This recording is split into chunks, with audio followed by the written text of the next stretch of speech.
Old School V 101.1. Mo Mandel is in the house hanging out with Big Al. What's going on, sir? What's up, man? Hey, we off air here. We're trying to find.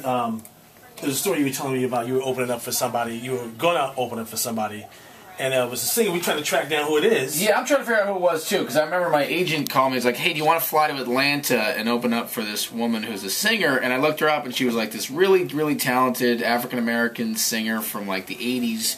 And I was like, "Do I want to go to Atlanta and perform my comedy in front of 50-year-old black couples having a romantic date, and they gotta have me up there like, hey, what's up? Here's a bunch of offensive stuff. I'm Jewish." You know, I was like, I don't think that's a good idea. It was a setup. It was a setup. It was a setup for disaster, because I've done weird, like I've opened for Julio Iglesias twice. Right. Talk about a disaster.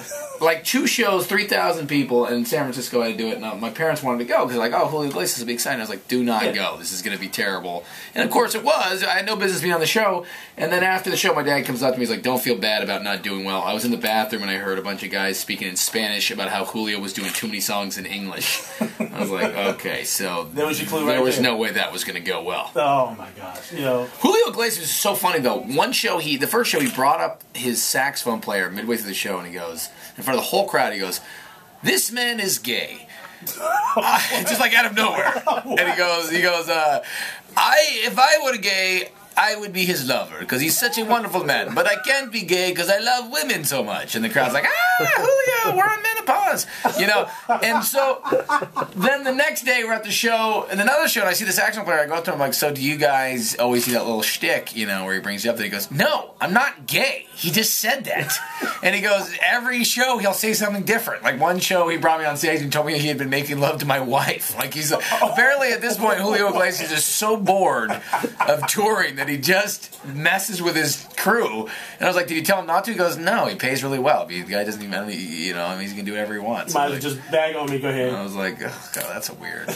You thought your boss was a jerk. That's a tough job right there. He didn't out you in front of 3,000 people. Then made love to his wife. It's all bad right there. Mo Mandel doing his thing at the Punchline tonight, tomorrow, and Sunday, 925-5500. That's the phone number to call to get your tickets. Real funny cat, man. Well, Mo, thank you, man. Are you going to come to the show? I'm coming. He already knows. Abe already knows. If anybody doesn't know, Abe is the manager of the Punchline. He is a gentleman in here. He used to date...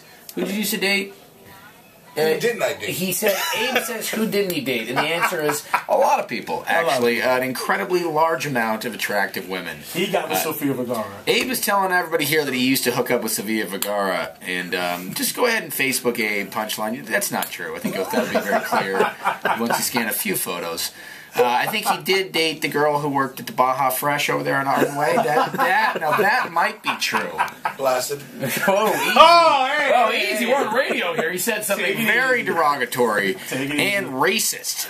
No, he didn't. It wasn't racist, but I wanted to throw that in there just to spice it up for Abe's life. How about that Romney speech, huh? I'm still recovering from my post-Romney speech orgasm. Anybody else out there?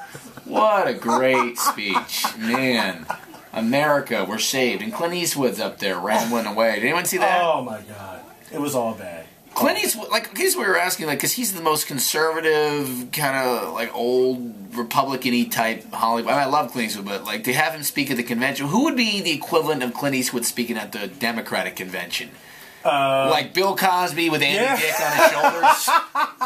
Maybe Pauly Shore in the background? Just co-signing things. I'm telling you, I would pay money to see that. I absolutely would. That's must-see TV right there. It annoys me when they plug out these, like, why do they bring out these Hollywood stars? Like, if you thought Mitt Romney was rich and not able to connect to the common American, how about a guy who's been rich and famous since 1962? That'll really make you know that we get what people are about. That's ridiculous. There you go. Can we just get, like, there's not enough old white guys in the Republican Party. We need to cart out Clint Eastwood now, the oldest, whitest guy ever. That is ridiculous. Hey, you guys hit your old white guy quota. You don't need to import new old white guys, okay? We get it. Old, unrelatable white guys, you've done that. Oh, no. Bring out Lil Wayne. Just get some new fans. Oh, that would be interesting. I would love to have Lil Wayne open up for Romney. There you go. Or the other way around. I'd love to see Romney doing the hype man routine at a Lil Wayne concert. Can we make that happen? If he did that, I honestly think he would win. He would absolutely win. Landslide victory. There you go. Mo Mandel at the Punchline. Thank you so much, brother, for coming by. Thanks for having me, man. It's all good. V101.1.